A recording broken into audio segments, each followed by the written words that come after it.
राज्यात 29 महानगरपालिकांसाठी 15 जानेवारीला मतदान होईल, तर 16 जानेवारीला मतमोजणी होणार आहे.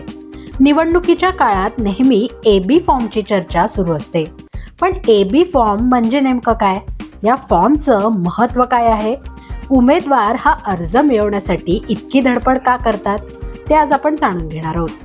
निवडणूक आयोगाच्या नियमानुसार कोणत्याही पक्षाचा अधिकृत उमेदवार म्हणून मान्यता मिळवण्यासाठी त्या पक्षाचं अधिकृत चिन्ह मिळवण्यासाठी AB फॉर्म सादर करावाच लागतो. A फॉर्म हा त्या पक्षाची मान्यता आणि चिन्ह यासाठीचं अधिकृत कागदपत्र आहे. निवडणूक लढवणाऱ्या उमेदवाराची ओळख पटवणारा हा फॉर्म आहे. या फॉर्मवर पक्षाचा शिक्का, तिकीट वाटपासाठी पक्षाने नेमलेल्या व्यक्तीची स्वाक्षरी असते. अर्ज भरणाऱ्या व्यक्तीचं नाव, त्याचं पक्षातील पद आणि पक्षाचं चिन्ह याचा उल्लेख या फॉर्मवर असतो. B फॉर्मवर पक्षाच्या अधिकृत उमेदवारासह पक्षाने सुचवलेल्या अन्य एका उमेदवाराचं नाव असतं.